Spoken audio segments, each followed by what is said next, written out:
All right. All right, everybody. Hey, everybody. How's everybody doing? Welcome to Smashing the Party. Let me make sure I have my sound on. There we go. All right. So day 2 of the comeback, and I'm pretty happy with yesterday. It wasn't, when I talk about my expectations for this show, I'm just happy to be doing it. But I watched the video, which is not often I watch my own videos, and I was happy with it. So if you're back for round 2, fantastic. If this is your first time, welcome. This is my rant. This is my time where I just yell and bitch and moan about things. But I'm trying to do it with a little bit more style, a little bit less vitriol. So we'll see how this works out. Today's topic is going to be something that's kind of important to me, not because of the nature of the topic, but as you know, if you saw the post that initiated this live, it has a picture of all these drugs. And so today we're going to talk about drugs, and not because I like drugs, although there was a time when drugs were my favorite thing. And I'm not going to take a position like that, but I want to talk about policy and some of the things that are happening. And so today we're going to jump into that. And then I'm just going to wrap up with a couple ideas for where we're going next. Let's get started. I mean, right now, if you've been paying attention, if you check out what's happening in Oregon, they just rolled back their decriminalization of drugs. Now, I'm going to step back and give you my perspective on this and why I feel strongly about the decriminalization of drugs. But I want to, I don't want to just throw this out there as, oh, this is just Nate and his left-wing thinking. This is something that makes sense when you think about it. And a lot of times people don't like to think about things that they don't understand or things that are scary. And so for a lot of people that have never done drugs, or they see drugs and the effects that drugs cause, crimes and everything else, they think that drugs just need to be criminalized, and that's where they stand, because every time they associate drug use, they associate criminal behavior, which makes sense. I mean, that's not a bad correlation to make if you're seeing that on the news. And this is kind of the fundamental problem we have in America of how we view things and how the media kind of creates that narrative. I'll get into that. But let's talk about what I mean by decriminalization and why it's not scary to me. First of all, my opinion on things that we should, pretty much on everything. When we talk about the land of the free, I think about the fact that you're able to do anything you want with your body, with yourself, that's not going to affect somebody else. It's not going to hurt somebody else. It's not going to hurt yourself or your family. You should be able to do that thing. And that doesn't necessarily, now when it comes to drugs, you think, well, drugs harm the person and they harm people that are around the person, and addiction's bad. And of course, I'm going to agree with you on all those things. That is the reason why my stance is that drugs should be decriminalized, is not because I want more people to do drugs. It's actually the opposite. Let's get into it a little bit. So one of the things that I believe firmly about anything is that if you don't have it in the sunlight, if it's not something you can observe or understand, then you don't even understand, you don't even know what it is. And that's part of the reason why I have some issues with religion. But let's talk about the scientific reality that we live in and talk about what that means. It means that if you can't observe or modify or measure or actually observe or measure something, it really doesn't exist in a way. Think about that statement. If you can't measure it and you can't describe it without measurements, or you can't find out the impact, it doesn't exist. So if there's no way to tell what it is or what the size of it is, you can't begin to understand something.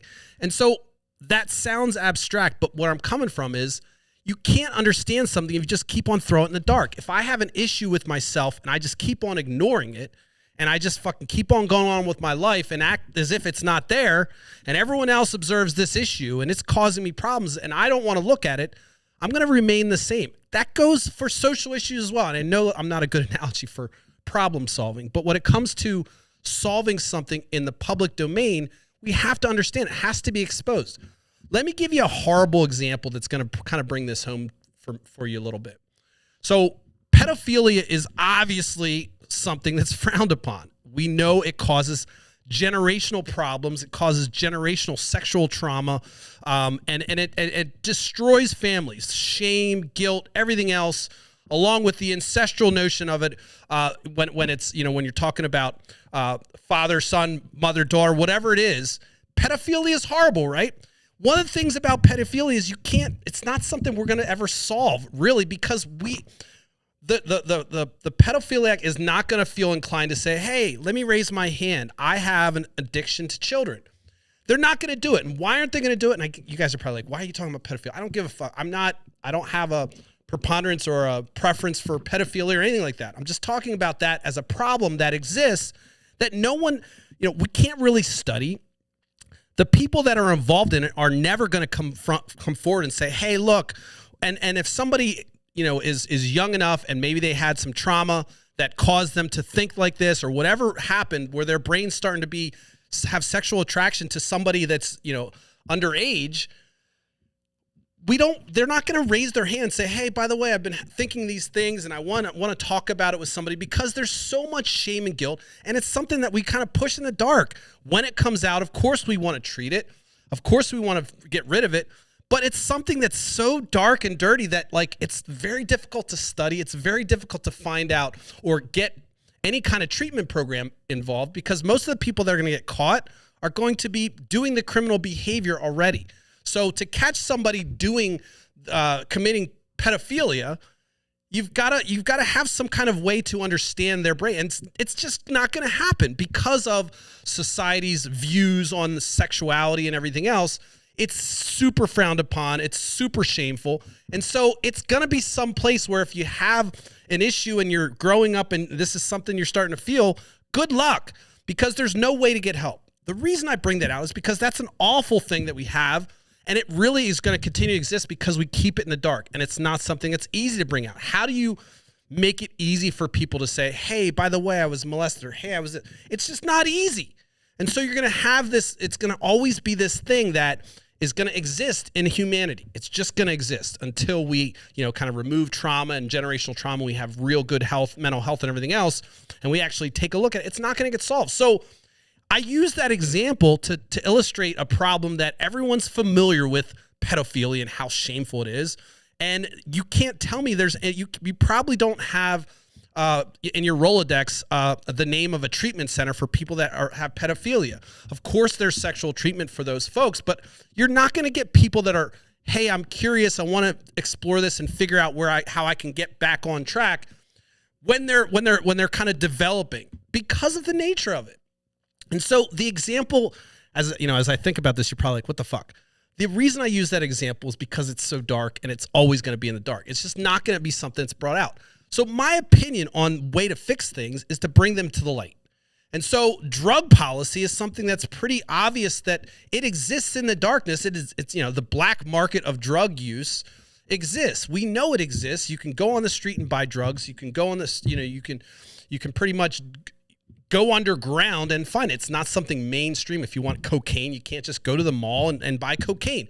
I'm not saying that you should be able to, but because it's kept in the dark, we now have crazy problems that exist within that. For instance, now you don't only have people dealing coke in the black market under the dark, in the darkness, but you have them now spiking with fentanyl. So now you have people that are coke users that are getting spiked with fentanyl. I'm not suggesting, you're like, where are you going with this? I'm not even arguing about the purity of drugs being the reason for policy. What I'm saying is that when you push things into the black market and you push them in the dark, you really don't have a way to measure them other than the effects of what the side effects of what that issue is. For instance, the side effects of drug use are the things that people are scared about: crime and all the things that we see on the news, theft, all those things that happen when people are addicted. And so people are really inclined to say decriminalization is absolutely ridiculous because it doesn't make sense. These are people that are on the edges of society and they're not working, they're not doing this, and they're just riffraff and they need to get their shit together. Maybe they need God, whatever. And that's the way we solve it. Or we say, look, once they've gotten their drug addiction's gotten so bad they commit a crime, then the state will pay for them to be locked up based on whatever that crime is. So we have a system right now that essentially says, if you're a drug user or somebody that's using drugs, you're a criminal, and the only thing we have for you is jail, prison, fines. And so we treat it like if you're a drug user, you're a criminal. The decriminalization says if you're a drug user, we don't think you're a criminal, we think you're a patient. And this is the core philosophy that people need to understand. We're not saying, hey, look, we want to make drugs decriminalize them so we actually want to decriminalize them so that we can identify the folks that have addictions. One of the countries that was the first country, I think, no, actually it was Uruguay. Uruguay, I never can say that fucking right. Uruguay actually legalized, I think, in 1975. They decriminalized it, and I don't think they really ever had a policy of arresting people ever. I don't know if they had a policy that said that they treated drug users as patients, but Portugal in 2020 actually got together. Both sides of the aisle, or both, all the political parties over there got together. They got their scientists, they got their social engineers, and they got in a room and they said, all right, look, we've got this opioid crisis. We don't want to end up like the United States. So let's fix it. Let's address this. And so what they said is the only thing that we can come to the conclusion of is we need to understand it. And so we need to decriminalize it so we can treat them as a patient. And this was the tenet that they decided to live by. You are no longer a criminal when you do drugs. You are a patient. You may need treatment. What a concept. Now, all of a sudden, when you have the philosophy or the vision being that these folks are no longer people that we need to lock away, but people that we help, now all of a sudden you have a whole different perspective on what that means and what rehabilitation means. You can actually measure. People are going to be more inclined to get treatment. In fact, in Portugal, 45% of heroin users seek treatment. And that's, people think, well, what's the stat in the United States? It's way lower than that. And most of the time they're forced into treatment. These are people saying, look, you know what? I'm not ashamed anymore. I'm sick. I've been sick for 3 years. I want to get off the sickness and I'm going to get treatment. And they get treatment. And what that means is there's no jail time. They get caught with drugs. Oh, wow, this is your fourth, this is heroin you're caught with. So let's set up an appointment where we go to a counselor and talk about that. So this person's not carted off to jail where they're then thrown in where they can get raped and everything else with the U.S. prisons. And actually the criminal behavior can proliferate. Instead, we actually treat them like a patient and we say, okay, you're addicted to this drug and we know it. There's no shame in it. It happens. Look, it's a powerful drug. Despite your social issues, we're going to treat you like a human being and we're going to fix it. And so Portugal did this, and the reason it worked in Portugal is because the whole country got together, and they also have universal health care. They also have a tight link between their viewpoint on what public health means and how that pertains to the drug issue. And in fact, how public health pertains to the entire country's health as a whole is a strong indicator of whether a country is going to have universal health care. And the fact that the United States continues to argue against it literally means you're on your fucking own. If you know goddamn well if you filed an insurance claim, you know for fucking fact that you had to go through shit. You go to your doctor, they tell you something. We don't even look at patients as patients in America. We look at patients as fucking goddamn dollar bills. And if you think that's bullshit, I worked for a fucking pharma consulting company. I'm telling you right now, the fucking trillions of dollars these companies made over COVID, they don't give a fuck. The other statistics that's interesting to know is in the last 60 years, there's been no fucking diseases cured by pharma. So we've got a healthcare system that does not have a motivation to cure things, but to treat things. And drug addiction is not something that you can treat with another pill. You can, but you're essentially kind of feeding into that addictive behavior by giving them another substance to supplant that. I mean, there's Suboxone. I'm not an addiction specialist. I've done my research, and that certainly doesn't make me an expert in any of this shit. But it's, as I said before, this show is about my opinion, and I try to base my opinion on facts. And the facts are that decriminalization in Portugal worked, and it worked because they had the philosophy that from the top down, these people are no longer criminals. They are patients. And so they also, this is the key, they also have the infrastructure to support the patient model as opposed to the criminal model. So let's fast forward to Oregon, which it wasn't Portugal in 2020, it was Oregon in 2020. Portugal did it. Was it Portugal? No, Portugal did it in 2019, I think. Anyway, so Oregon tried this experiment. I was kind of excited about it. There's all these memes like, hey, do you want a Pepsi or Coke? And, here's a gram. All these jokes about the fact that now Oregon had decriminalized it. And of course, with the recent rollback, it makes it seem like that policy was a complete failure. And I want to talk about why it was a fucking failure. The reason it was a failure in this country is because we don't think of people as patients. There's no concept, no matter where you look in the medical field, unless you're a doctor and you're actually looking at a patient, that is a number, is a metric, it's a person, it's not a patient. You're not a patient. You get pills, you get prescribed them. Your doctor's essentially just shuffling drugs that the pharma company has approved. Basically, doctors are now getting their approval from insurance companies. If you don't fucking believe me, get sick. Go through some shit and try to get some special treatment. Try to see a specialist. Try to do something avant-garde and watch the insurance company say, oh, no, we have experts here. We have fucking doctors here. Oh, you can't be on that drug. So it's because of the money. They're going to make decisions based on the money. I don't fault them for it. If you're in the pharma business, good fucking luck. I mean, fantastic. Look, I have inhalers. I'm relying on pharma.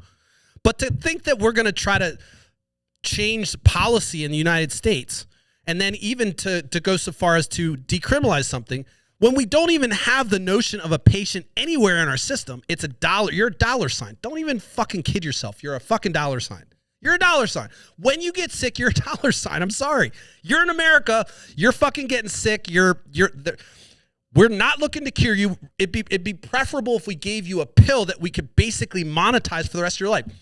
If you don't fucking believe me, and maybe they'll come after me for saying this, I fucking looked at charts that came over from fucking companies to say for our analysis, and then our job was to make sure that instead of going like this, which meant that the drug tapered off and the person got healthy, we had to figure out ways to keep that fucking that fucking curve going. There's an entire company driven for that. The entire company's job is to make sure you're fucking on drugs. 15,000 people. Make sure you're on your fucking drugs. I'm not shitting you.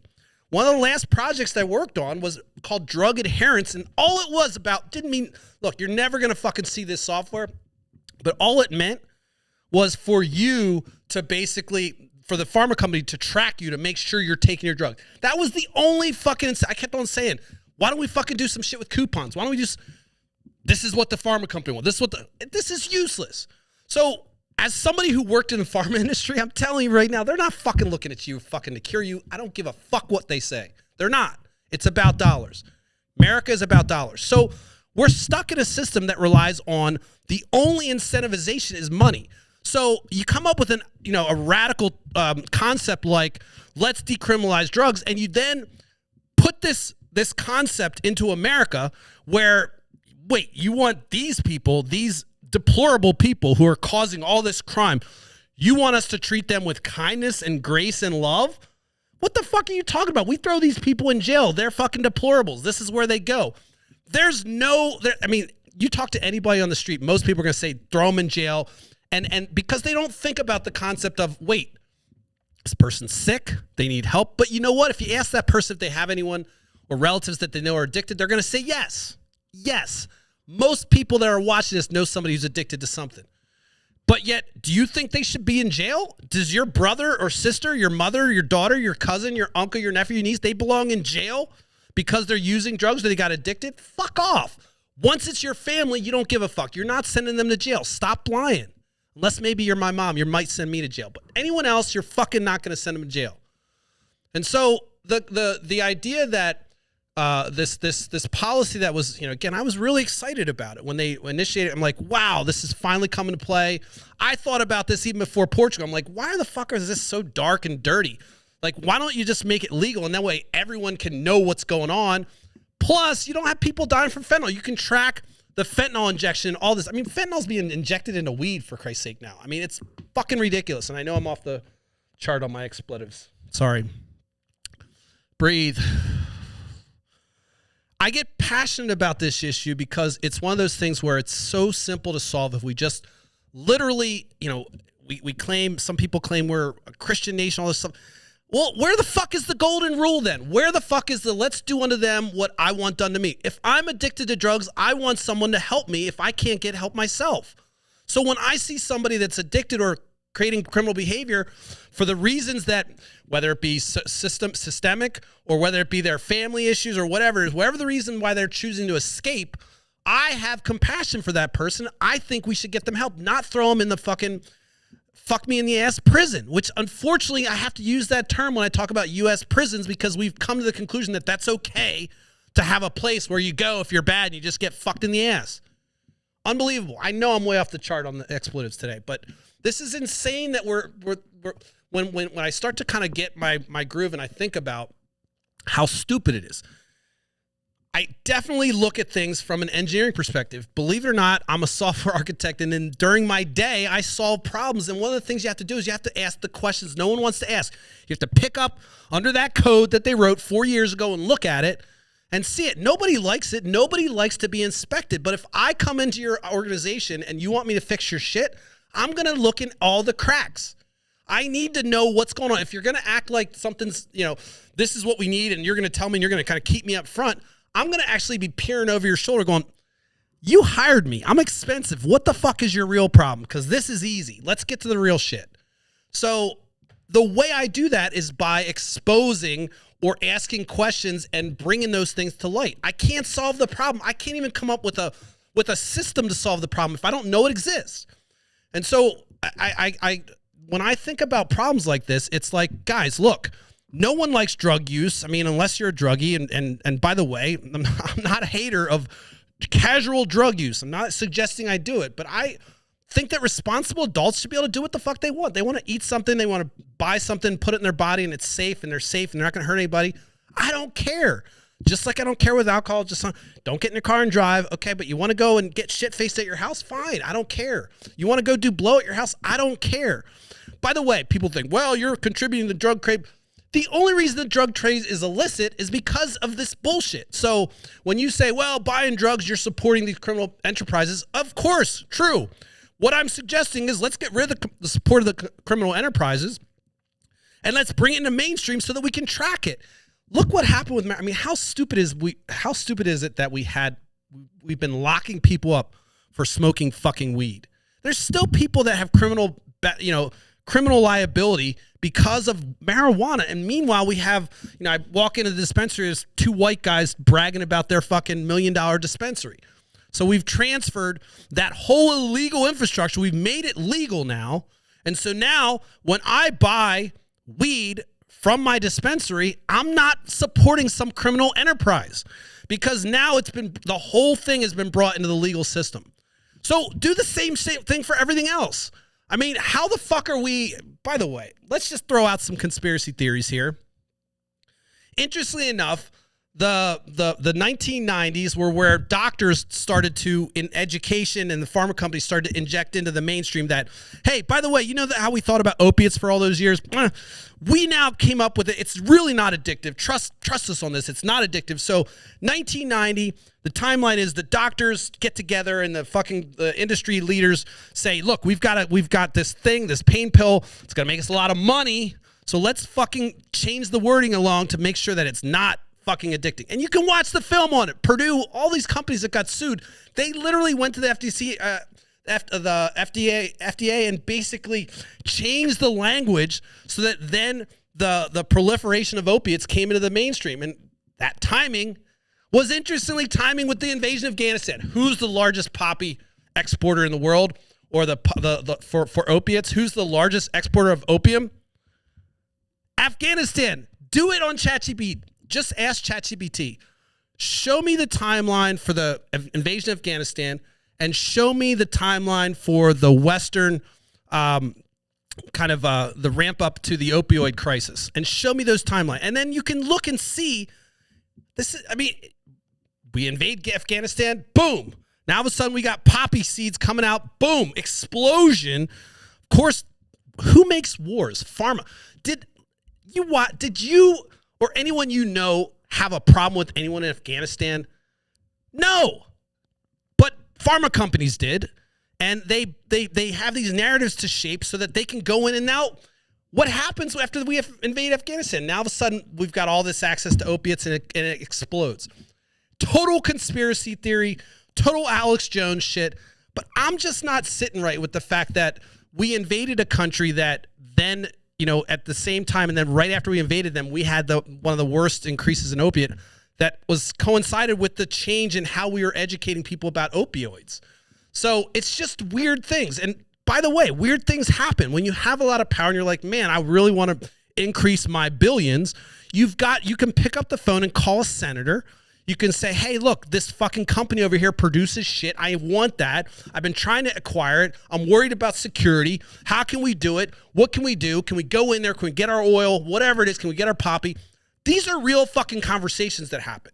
You think if I have $1 trillion and I own, let's say I own, stock, or I have interest in pharma, and I know that we can basically double our profits, which are billions already, by just accessing this cheap mechanism of opioids? I don't know. I mean, why not? Who cares? Oh, all it is a phone call to start a war when you're at that level. Don't kid yourself to think that these wars are started because they're defending you. They're not giving a fuck about you. They're started for somebody else's best interest under the guise of security. Always works. That's why our military complex is so big. It's always going to, people are always, well, yeah, you know what? Just throw it in. So when I say these things that are conspiratory, you can always check everything I say. You got to check it, but you can kind of look at Occam's razor, which is like the simplest explanation is usually the truth. And it just doesn't make sense to me that all these wars that happen, then if you look at what happens post-war, usually the country kind of, the pillaging and the raping that happened during the war ends up becoming the fruits of the victor. Look at the timelines look at the wars that are happening internationally. Look at Vietnam. Look at all these things that happen and the reasons of why they happen. Nobody fucking here cared about Vietnam. You didn't care about Vietnam. You were like, oh my gosh, when I wake up and eat my fucking cornflakes, I'm worried about the Vietnamese. No, that was injected into the mainstream because somebody had an incentive to do it. And I don't even know my history of Vietnam. I'm not even gonna lie.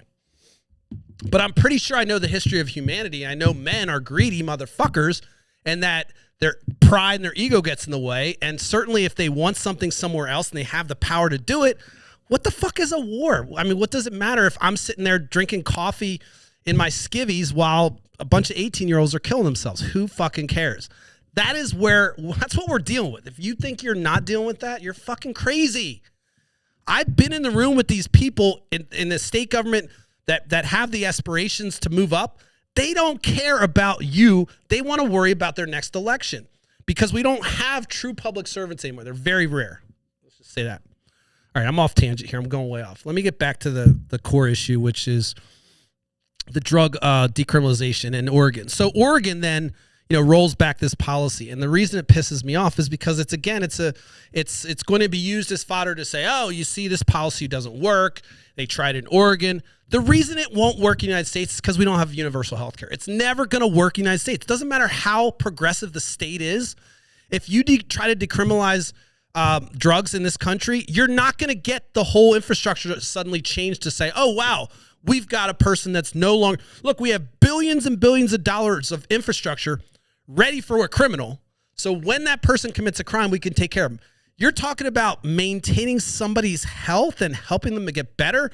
We don't do that anymore, by the way. So your whole patient concept, good luck. And so what happens is Oregon says, all right, we're going to treat them like patients.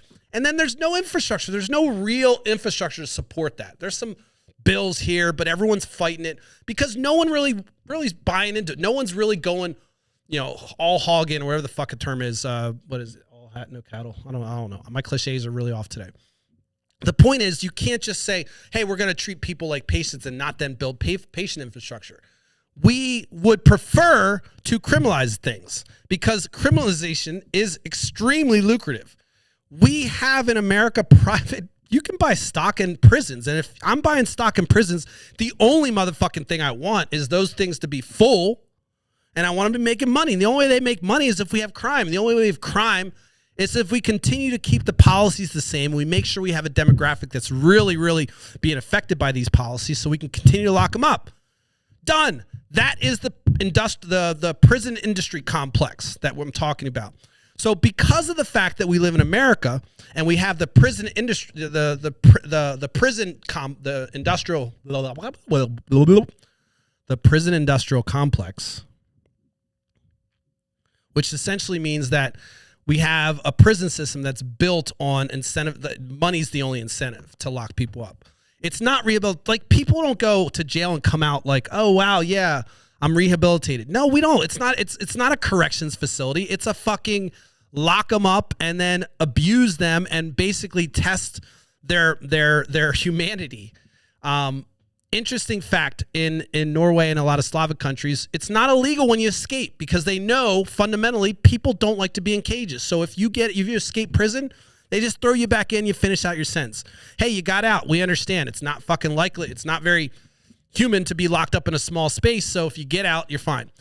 See, now when you start talking about countries like that, you can understand why they have policies and why they're some of the happiest places in the world, because they don't think of people as just kind of numbers that you just throw away once they've become corrupted.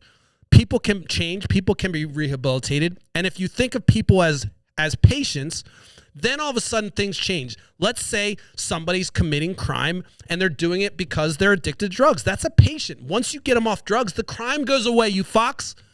Like all you detractors out there that think you're smart and think, oh, Nate's such a fucking idiot because he's saying we need to criminalize drugs. Have you ever thought about the cost and the impact that it has when someone gets caught for drugs? Let's say they're young. We're all young and stupid. Don't act like it. That's another thing I hate about people. People act like when they have kids and shit, people get like, oh, you know, I wasn't like that. You're a fuck. Justin, I saw you. You were a fucking high school. And now you're a fucking right winger. Fuck off. That was personal. I apologize. I shouldn't do that. But it gets frustrating when you see like the lack of kind of empathy for folks that have a situation that's different yours. And by the way, I'm not suggesting that we make it easier for people to do drugs. That's not even close to what I'm saying. What I'm saying is that we bring it out into the light so that we can get those folks treatment. And we need to build facilities to treat them. So just decriminalizing drugs isn't enough. Like, I love, even when I got excited about that, I feel stupid now because I should have been like, well, this is great, but what the fuck are we going to do next? So passing a bill does not fix something. You have to do the work. You have to create the things that are going to support that bill. And in this case, it's a social, no one likes to talk about social issues for whatever reason. You're kind of on your own in America. Grin it and bear it. Rugged individualism. That's the way we go here. And so the concept of helping somebody, go outside your fucking house if you live in the city of Lancaster or anywhere, and you'll see we don't give a fuck about people. There's homeless people out here. We don't care. Those aren't really homeless people because we shove them around. Mayor Duraci or Sriracha, whatever the fuck her name is, moves them around. We got to move them here because we got people here. They're not people. They're just fucking things that get in the way. And so we have this philosophy coming from everybody in power that people are numbers and I need to get elected. I don't really care about policy. I don't really care about the next thing. I just care about myself, except for when that thing happens to me. Then all hell breaks loose because I need fucking solutions. Let me tell you something. It's probably going to happen to you. So just in case it does, let's get the infrastructure to support those that are having this issue. It's so tough to watch, like, humanity do so stupid, like, just shit on each other. We could literally have a place where people get rehabilitated when they have fucked up shit happen. Instead, we create a place where we lock them up and then we allow them to basically rape each other and act as if that's part of the punishment. So we don't even think of as criminals. Once you commit a crime, you're fucked. Once you're a felon, you're fucked. We don't even think of you as a person anymore. So to come up with a concept of decriminalization, it takes a whole cultural shift. We're not ready for it in America. We're not going to be ready for it until we have universal health care. The reason I say that is because once we have universal health care, at least then everyone will be in the same boat medically. And so people will at least have the people will want to basically make that equitable. Rich people aren't going to want it, but most people are going to want that fairness in the system. We're all in the same system. Why are there gold-plated fucking healthcare plans? The fuck is that? It's a human being. You don't have $500. We can't fucking do that thing. We're going to let you die. That's what we are living in, by the way. So, everything I'm saying, even the things that I think that are kind of progressive, I hate that word because it kind of comes with its own connotations. But when I think about things that would fix the system, I lay sleepless because I know there's no fucking way. There are clear solutions to a lot of our problems, but we don't have the will to solve them. And one of the wills is that we got to put our ego away. We got to give a little love to some strangers. We got to have some empathy for people that don't have the same circumstance. And that means treating people that have addiction like patients because they're sick. That's an illness. And just because they started that illness with their first sip or their first touch or their first snort doesn't mean they need to continue to live like that. We need to shame them for the rest of their lives. But instead, we've decided in Oregon that, you know what? It failed and it failed. So we're going to go back to criminalizing people. And guess what? It's going to be fine. It's going to go back to the status quo. We have the infrastructure to handle prisoners. So it's going to be championed by all the conservatives saying, hey, look, remember Oregon? They tried it. It failed forever. You'll never see decriminalization in the United States until we have universal health care. But until then, you're gonna hear everybody talk about Oregon as being the failed experiment. And the reason it's failed is because of our philosophy in here and because our incentive is fucked up in America. We don't look for results. We look for dollars. And we're not worried about results. We're looking at sustained dollars. So we'd rather have that subscription money over somebody paying a one-time fee and being done. It's so fucked up. I wish I was lying. And I know shit. And I'm not even playing with you that the pharma companies are not going to cure anything. Unless maybe one of the executives gets it and he has a lot of power. But even him, I think that wouldn't even push it. Don't look for cures for pharma. I'm telling you. If you're going to find a cure, it's going to be from some startup or some innovative company. But there are not going to be any more cures until we find a way to live forever. And then that'll be the highest bidder. So I don't have a lot of faith in American healthcare at all. We say we're the best in the country or in the world. I mean, maybe. I don't know. I've never been anywhere else, but I will tell you that as somebody who's used the healthcare system, it's fucking shit. It's total shit. It's expensive. Fucking breaking arms, fucking $5,000. What the fuck? So, the idea that we're going to have some policy that's going to allow people that are doing this deplorable action to then become patients when we don't even really have patients, they should have said, what the fuck is a patient? These are numbers to the companies. These aren't, so when I think about what failed, it's really the idea that they were going to pass this bill was stupid without the infrastructure to support it, without more comprehensive health, mental health. We're talking about putting money into mental health professionals. They're not well paid. Social workers are not paid. People that deal with the society's social problems are low. They're low on the food chain. We don't care about them. So our philosophy for what's important is, I see your fucking Facebook post. I saw you're in fucking Taiwan and Dubai, and I see you got a fucking new Porsche and all that shit. Great for you. This is what people are living for, though, is I want that fucking vacation post. I want to do that. So our incentive is not only do we have money, now we have vanity that we need to show everybody. So, I don't see us changing until we have kind of this come to Jesus moment where finally, hopefully what will happen is the insurance companies will just get so ridiculously greedy that people will finally see it. Right now, they're kind of sheltered. The reason I say all this stuff, and this is kind of where everything comes from, I believe truly that there are certain problems that can only be solved together.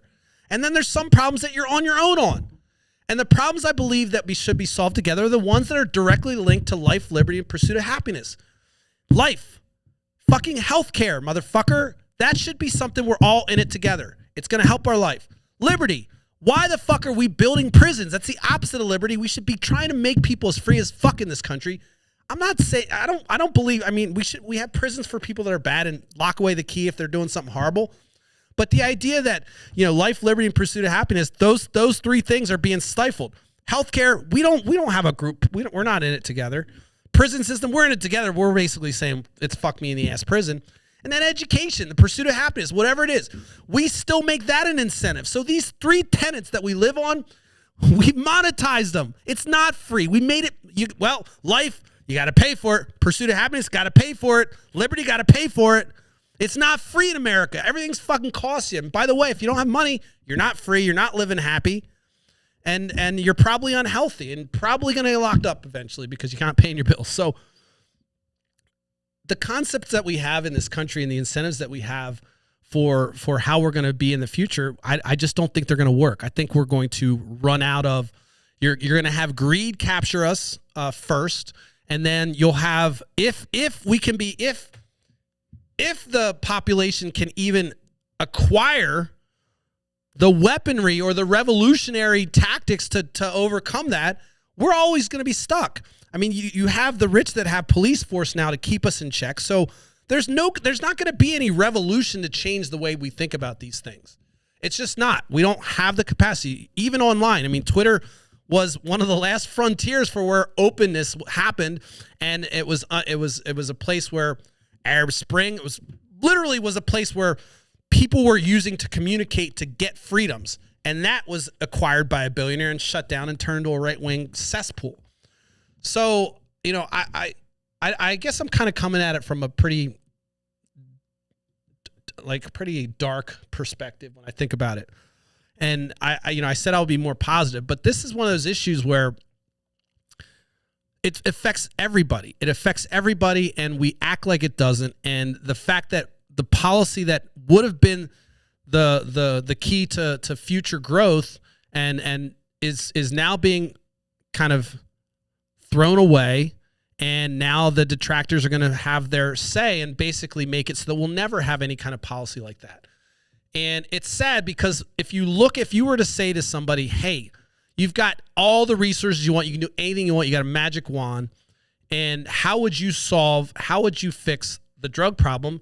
You'd probably end up with somebody saying, when you look at all the solutions, you have to be able to measure it. You have to know what it is. You have to bring it out in the open. And if we can't do that, we're not going to solve it. And so I'm pretty disappointed that Oregon, went back to the status quo. I wish they would have done more, but I don't think it's possible for any state to do it until we have universal health care across the country. And my reasons for that are because it's going to have to support that patient concept. If we're saying these people that are using drugs or addicted to drugs are patients in this new model, then we have to have patient care. We have to have mental health facilities and all the things that come along with addiction. And most of the people that were implementing the policy didn't understand addiction enough and just thought, hey, we'll decriminalize it. And they kind of left it there. So I don't know who was in charge of it.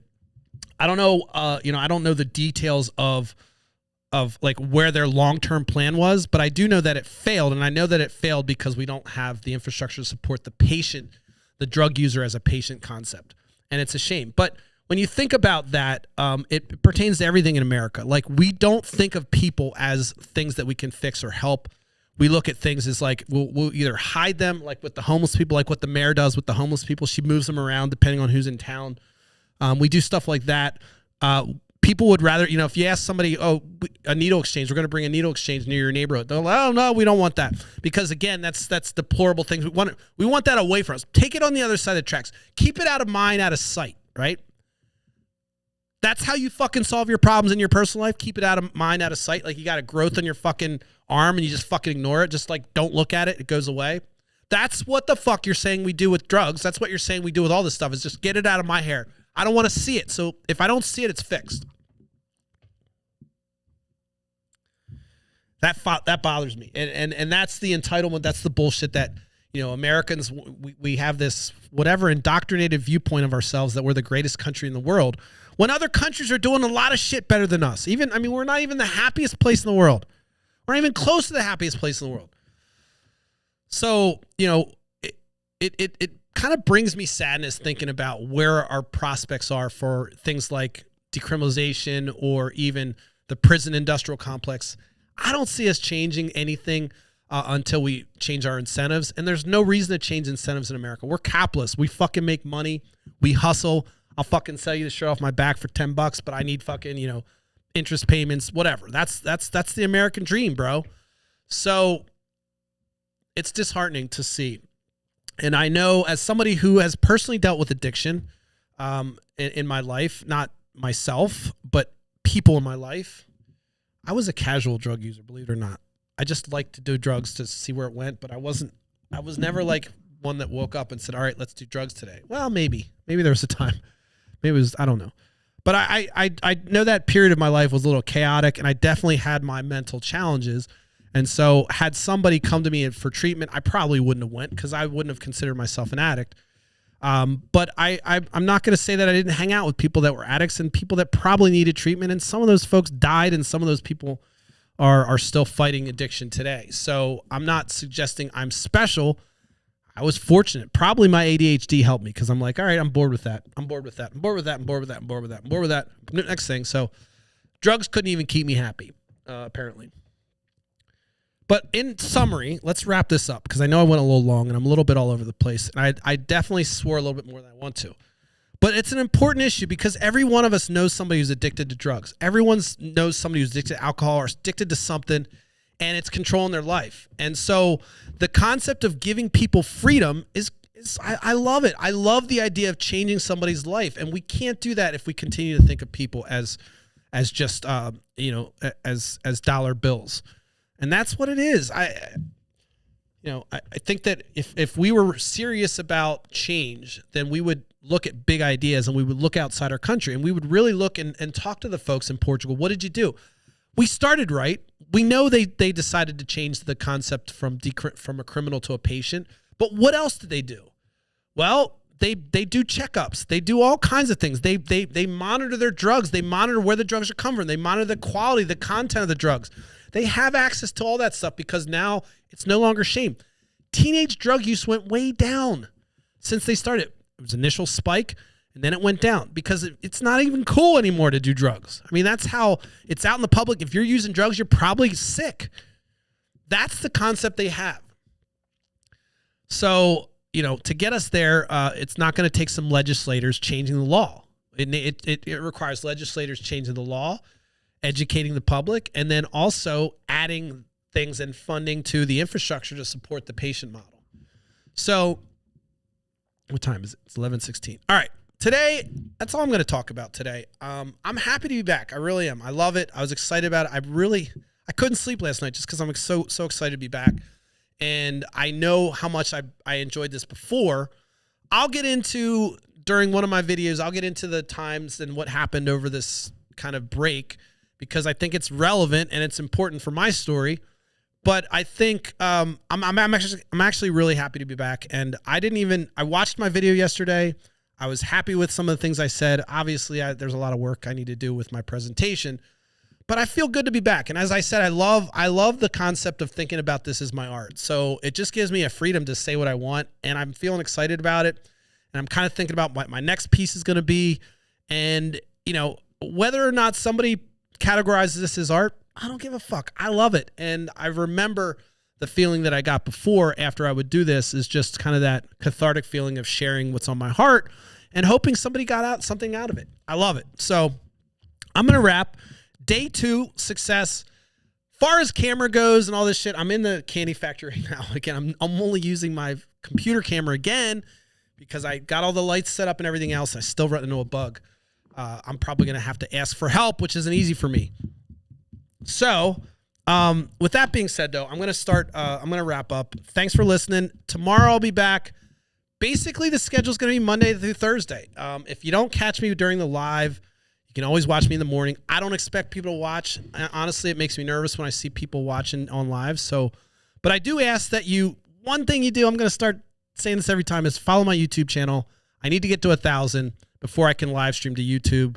So please, please, please subscribe to my YouTube channel, if anything. Even if you don't care about me, go subscribe to it. Hit the like button. Share it. Do all that shit that you're supposed to do with social media so I don't have to pay for it. Come back tomorrow. Tell your friends. Nate's back. We're doing this thing. And I'm excited. I'm really fucking excited. So thanks for listening, everybody. I'll talk to you tomorrow. Peace.